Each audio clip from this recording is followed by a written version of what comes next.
Sibak na sa pwesto sa Kongreso ang ilang mga opisyal matapos ang isang masusing imbestigasyon. Ang hakbang na ito ay bahagi ng mas pinaigting na kampanya laban sa katiwalian at abuso sa kapangyarihan. Ayon sa ilang mga ulat, marami pa sa kanila ang nakaharap sa mga kasong kriminal dahil sa kanilang mga iligal na gawain. Samantala, hindi tatantanan ni Vice Presidente Inday Sara Duterte Carpio si President Kuting Jr. sa kanyang mga aligasyon at kritisismo. Nitong mga nakaraang araw, patuloy ang palitan ng mga pahayag ng dalawang mataas na opisyal ng pamahalaan. Ayon sa mga tagapagmasid, ito ay nagdudulot ng tensyon sa pagitan ng mga kampo ni na PBBM at VP Sara na maaaring makaapekto sa kanilang relasyon at trabaho sa gobyerno. Sa kabila ng kontrobersiyang ito, umaasang sambayanang Pilipino na ang pamahalaan ay magpapatuloy sa pagtupad ng kanilang mga tungkulin na may integridad at pananagutan. Ang mga nangyayaring ito ay nagiging panawagan para sa mas malalim na pag-unawa at pagkilos para sa ikakabuti ng bayan. At yan nga ang balitang ating pakakatutukan. Ngunit bagong lahat, siguraduhin mag-subscribe at ihit ang notification bell para sa patuloy na pagtutok sa mga sulip ng bagong balita sa tunay na boses ng masa.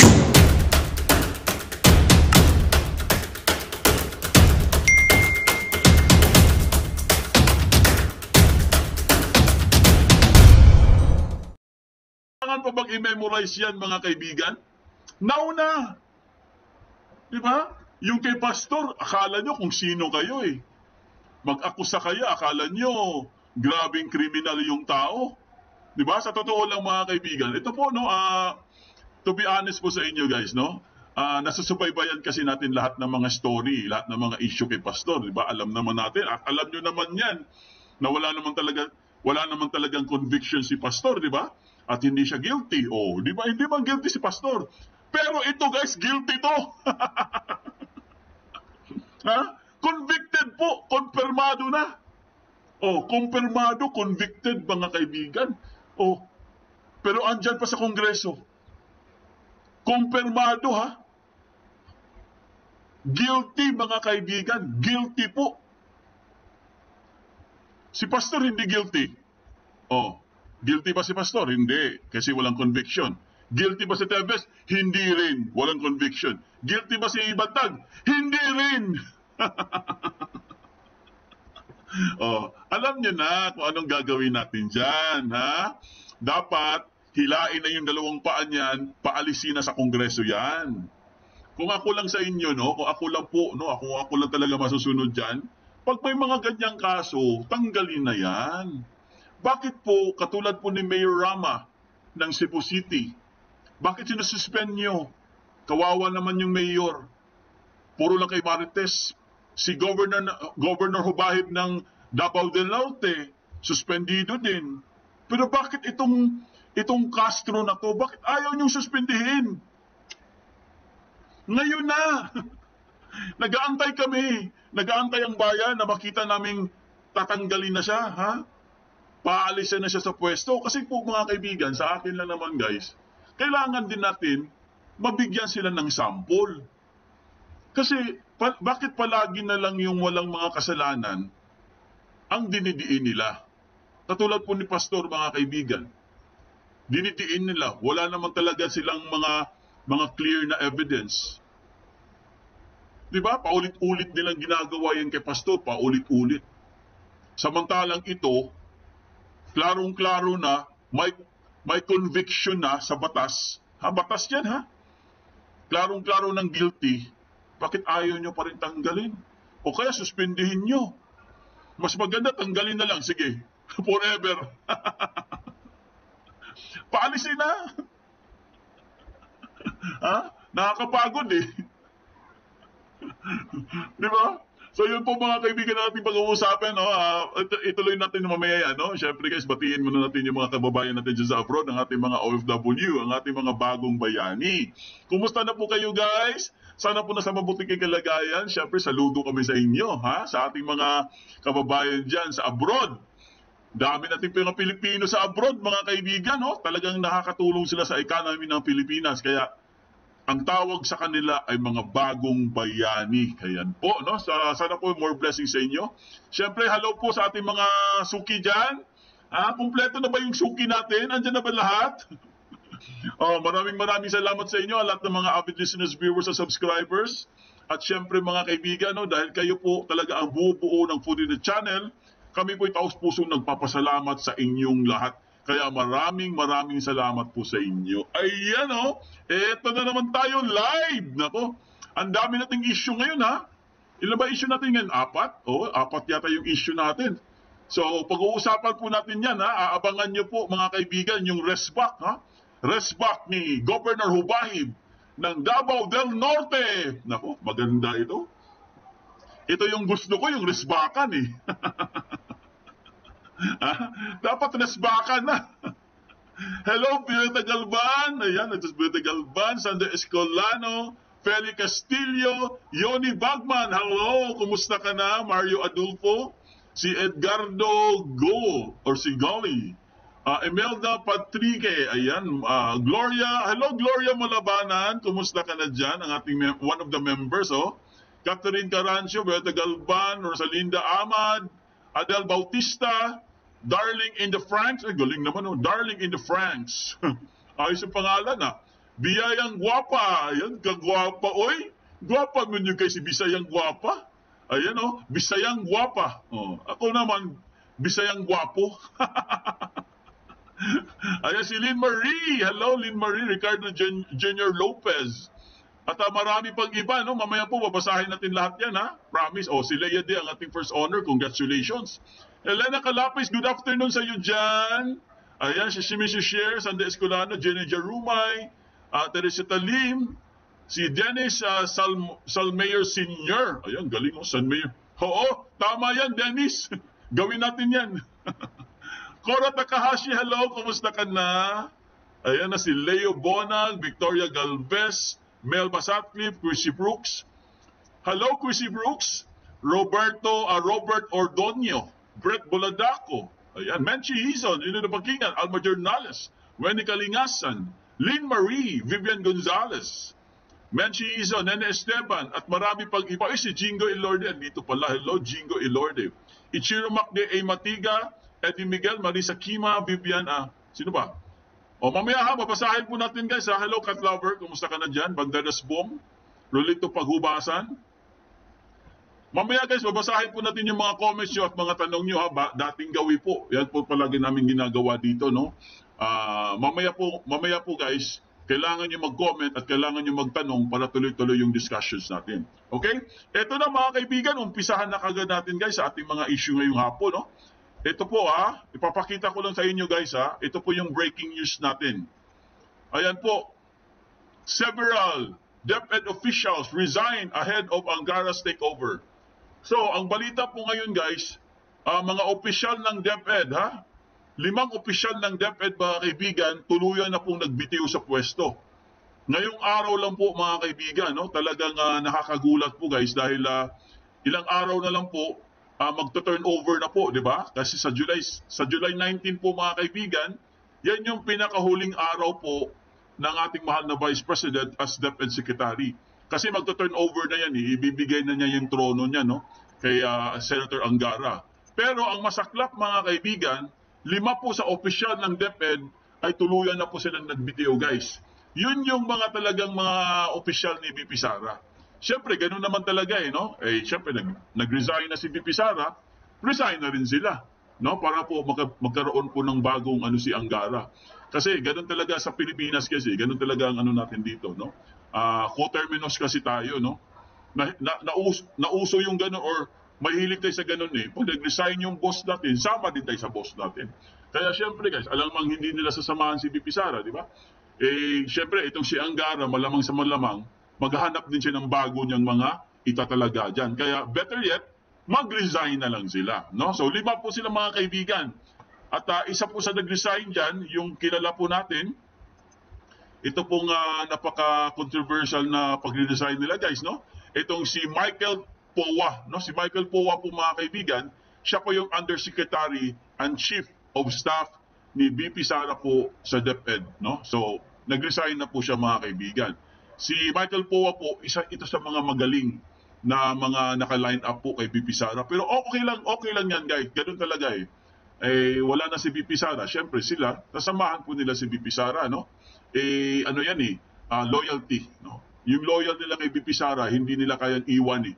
Hindi nila kayang iwan si BP Sara. Kasi napakagaling talaga ni BP Sara sa totoo lang. No? Marami pong nagsasabi dyan, pati sila, sinasabi nila na grabe talagang galing itong si BP Sara. Talagang pag nagtrabaho, masipag, hindi tatamad-tamad, no? Talagang pag gumawa ng programa po mga kaibigan, talagang grabe. Akala mo presidente magtrabaho eh. Buti pa yung vice president eh, no? Ang daming accomplishments eh. Pwedeng magsona ngayon. Kung magsosona lang si BP Sara eh, para siyang presidente. Pero okay lang yan, di ba? Ito po, ang isa sa mga nag-resign si Nolasco Menping, Undersecretary din, no, for Administration. Si Sunshine A. Paharda, Assistant Secretary, Office of the Secretary, no? And si Reynaldo S. Monsayak. Si Monsayak nag-resign na rin mga kaibigan. Ito yung sa Assistant Secretary for Procurement po. At si Noel Baluyan, Assistant Secretary for Administration. Yung 5 na yan guys, yan yung talagang mga hawak ng ating mahal na Vice President na yung outgoing natin na Defense Secretary, no? So sabi nila mga kaibigan, ito yung hudyat talaga na wala na talaga silang tiwala. Wala na silang tiwala sa administrasyon, kaya sila mismo mga kaibigan nag-resign na rin. Okay, basahin lang natin guys ha. Ito po ha, tinanong po sila guys nang matanong si POA kung bakit sila bumaba sa pwesto. Ang sabi ni Mr. POA, "For me, I think it is only appropriate to give the incoming Secretary of Education, Secretary Angara, a free hand to choose the people that will form part of his team." Ayan po mga kaibigan. Yan po ang very professional na sagot po ni Secretary POA mga kaibigan. Siyempre, nagbigay sila, no, binigyan nila ng pagkakataon si Senator Angara na mamili sila mga kaibigan, no? Mamili sila ng sarili niyang line-up. Siyempre, siya na yung bagong Defense Secretary eh. Wala na si BP Sara eh. So maganda din naman, okay din naman yung nila. Okay din naman yung payag, no? So basahin lang natin guys ha, sa balita po para makumpleto po yung context natin. As the Department of Education prepares for a new leadership, some officials of the agency have resigned.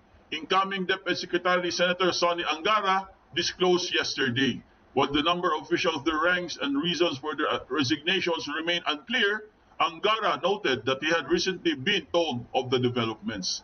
"I'm not sure what the news is. There are some who submitted their resignation, but I have yet to see their documents. I won't comment," ayaw din niya mag-comment, "on the issue yet because I'm still unaware of the positions that were vacated or who among the personnel have resigned." Yan po mga kaibigan. So, confirm na po ha, kinonfirm na po ito kanina guys. Kinonfirm na po ito yung kanina na tuluyan na po talaga sila nagbitiw mga kaibigan. No? Okay lang na, sa akin okay lang po yun kasi nga, syempre guys, pag may bago na pong secretary, Defense Secretary, syempre, kung under ako ni BP Sara, sasama na lang ako kay BP Sara, di ba? Alam mo magpapaiwan ako. Baka mamaya palitan lang din ako, hindi unahan ko na. Di ba? Parang ganun yan eh. Unahan ko na, mag-resign na ako. Sasama na ako kay Di ba? Oo, sasama na ako kay BP Sara. Yes, tama po. Tama po, co-terminus kasi. Usually ganun eh.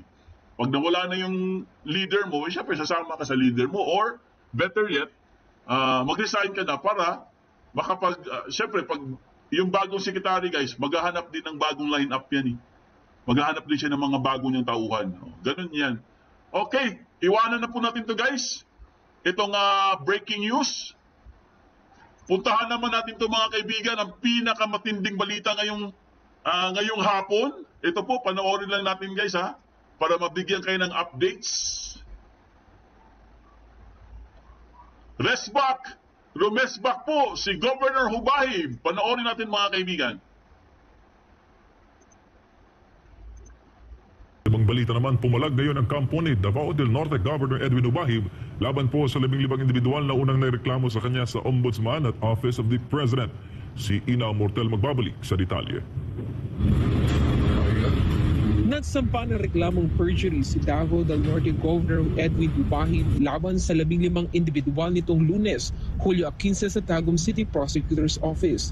Ito'y dahil ayon sa legal counsel ni Governor Hubahib na si Attorney Israelito Torjon, nagsinungaling ang nasabing 15 individual na pawang residente ng Davao del Norte at Davao de Oro sa proseso ng kanilang paghahain ng reklamo laban sa gobernador, sa ombudsman at sa Office of the President.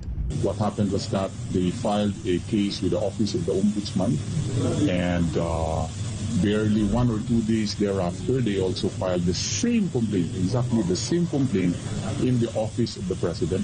And all complaints need verification and certification. Portion of the verification is a declaration on the part of the complainant that he has not filed any similar case with other offices. That constitutes willful misrepresentation of fact. Ang nasabing 15 individual ay nagreklamo sa Ombudsman at OP dahil sa nagpalabas umano ng memorandum si Hubahib para sa mga rally at motorcade para suportahan ang House Bill na nagtutulak sa pagpapalawak sa Davao Light and Power Company. Matatandaang pinatawan ng suspension order ng Office of the President si Hubahib dahil sa naturang reklamo. Ang nasabing panukala naman ay bilang tugon sa umano'y hindi magandang serbisyo ng North Davao Electric Cooperative Incorporated or Nordeco. Samantala, ayon kay Governor Hubahib, patuloy niyang susuportahan ang nasabing panukala para sa kapakanan ng mga residente. Sinuportahan pa rin natin yan dahil hanggat hindi makamit ng taong bayan ng Davao del Norte ang magandang serbisyo ng kuryente at murang bayaran sa kuryente na matagal na hinangad ng mga konsumante. Hindi po tayo hihinto hanggat hindi natin makamit ang ating pinaglaban para sa kaunlaran ng bawat pamilyang naninirahan dito sa Davao del Norte. Anya, ginagawa lang niya ang tama at hiling na huwag gamitin ang batas laban sa mga walang kasalanan. Ginawa ko lang kung ano ang tama. Ang message ko doon, dapat pag-isipan nyo na kung gumawa kayo ng hakbang, siguraduhin nyo na nasa tama kayo. Huwag nyong gamitin ang batas para na maparusahan ang isang tao na wala naman siyang kasalanan.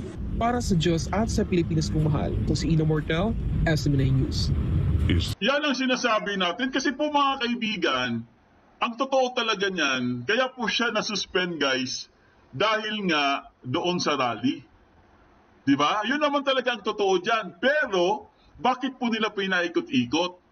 Ito pong si Governor Hubahib guys, alam niya kung sino itong mga to. Ang dami nga, di ba? 15 po na personalities.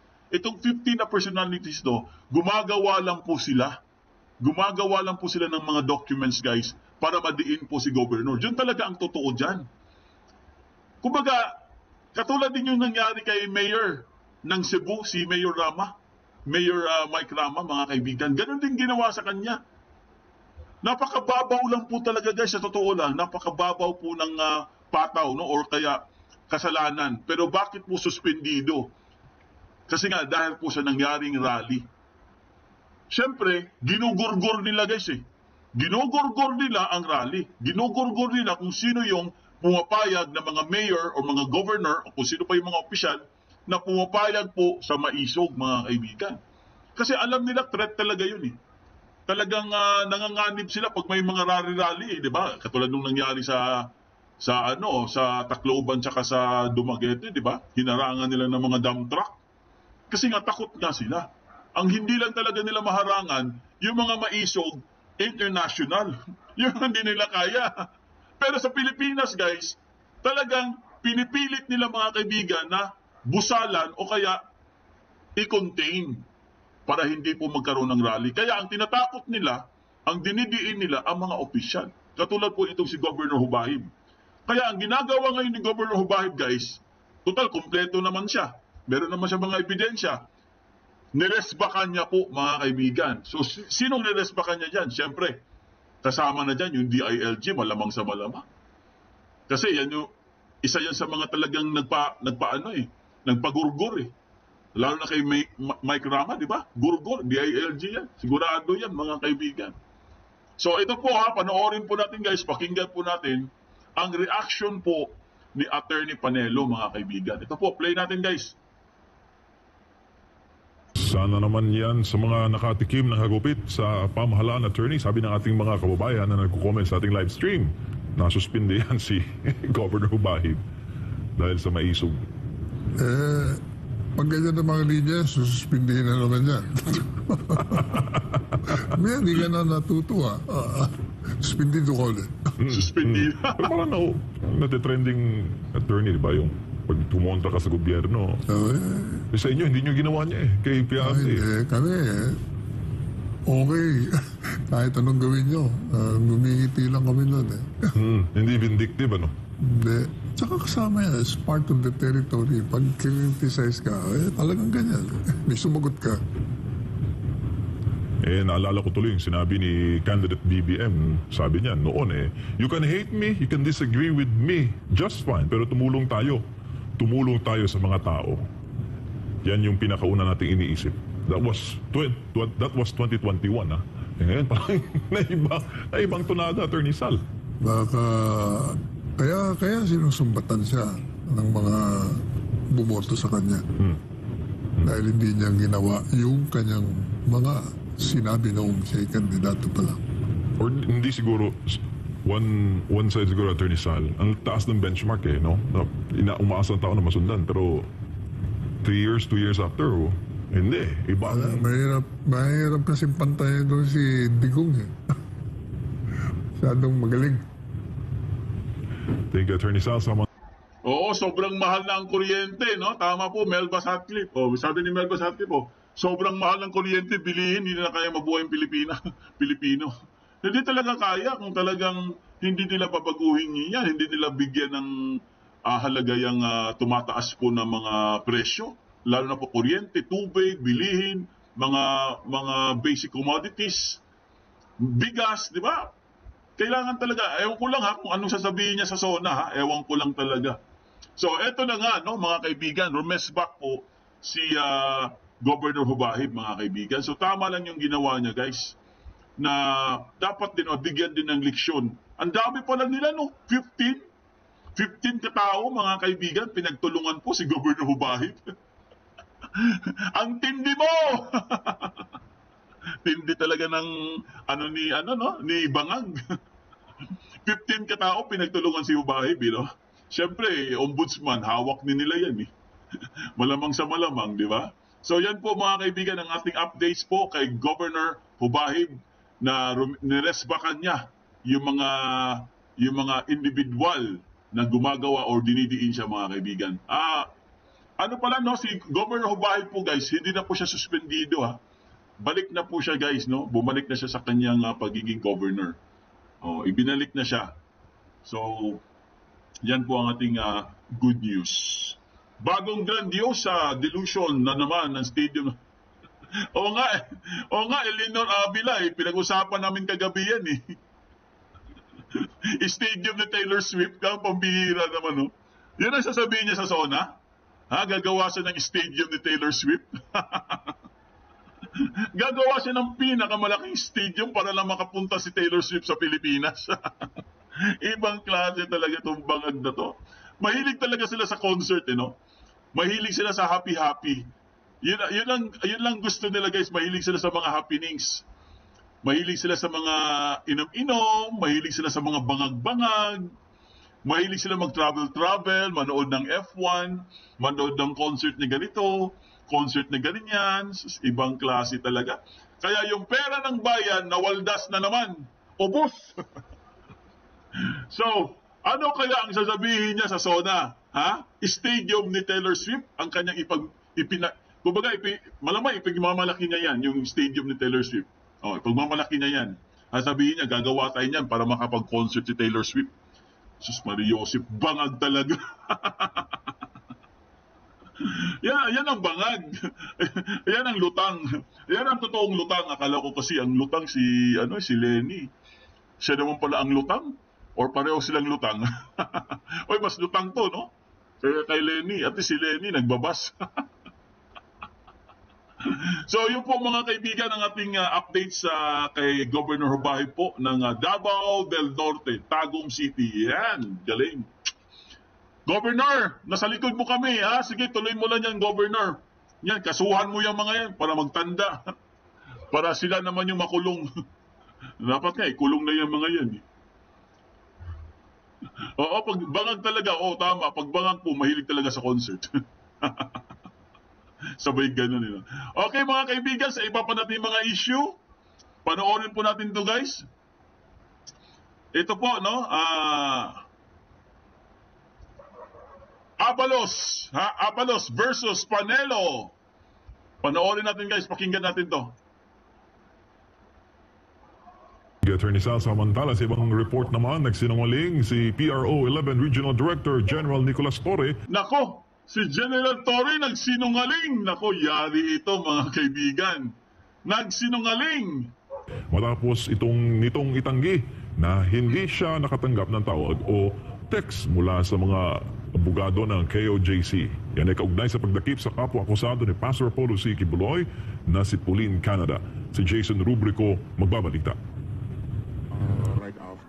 Iginiit ni Police Regional Office 11 Director Brigadier General Nicolas Torre sa nagdaang press conference na hindi siya nakatanggap ng tawag o text mula sa legal counsel ng The Kingdom of Jesus Christ na si Attorney Israelito Torion. Yan ay matapos maaresto ng kapulisan ang kapwa-akusado ni Pastor Apollo C. Kibuloy na si Pauline Canada sa isang subdivision sa Davao City noong June 11. Giit ni Torion, nagsisinungaling si Torre dahil bilang abogado ni Canada, agad siyang nakipag-ugnayan sa opisyal nang matanggap ang balitang nahuli ang nasabing akusado. That is a lie. That is a lie because andito naman yung mga text messages dito eh. Hindi naman siguro po pwede na i-deny niya ito, no? Siguro sasabihin siguro natin na technique lang niya yon para matanong pa niya ng marami si Ma'am Pauline na walang abogado, pero alam niya, being a general, na bawal po yun because Republic Act 7438 Section 2 in relation with Section 4 mandates that all persons arrested or detained at all times be assisted by counsel. At all times, ha? Matatandaang itinanggi ng tauhan ni Torre na naaresto si Canada at siya ay dinala sa Camp Katitipan. Pero biglang binawi ng PNP ang nauna nilang pahayag dahil ang aktwal na pagdakip kay Canada ay nakudan pala ng video. Bandang alas 11 ng gabi nang maglabas ng ulat ang iba pang media at sinabing nakadetine si Canada sa Buhangin Police Station. Pero pagdating ng KOJC Legal Counsels sa nasabing istasyon ay napag-alaman nila na hindi kailanman nadetine si Pauline Canada doon. Nakatanggap ng impormasyon si Torion na dinala na pala si Canada sa Camp Crame sa Quezon City. Pagbibigay diin ni Torion, labag sa Miranda rights ang ginawa ng PNP nang arestuhin si Canada at ibiyahe patungong Camp Crame nang hindi man lang nabibigyan ng pagkakataong makausap ang kanyang abogado. Actually, there is a violation because at all times nga she should have been assisted by counsel. Sanda, nandun ako, kasama ako dun. Ang nangyari kasi, they subjected my client to an investigation without counsel. Alam mo, kung basahin nyo yung batas, bawal yun. Nakakapreso yun, 8 years to 10 years imprisonment yun, at saka yung isang violation yun, 4 years to 6 years yung imprisonment dun, at may administrative liabilities pa, perpetual disqualification to hold public office.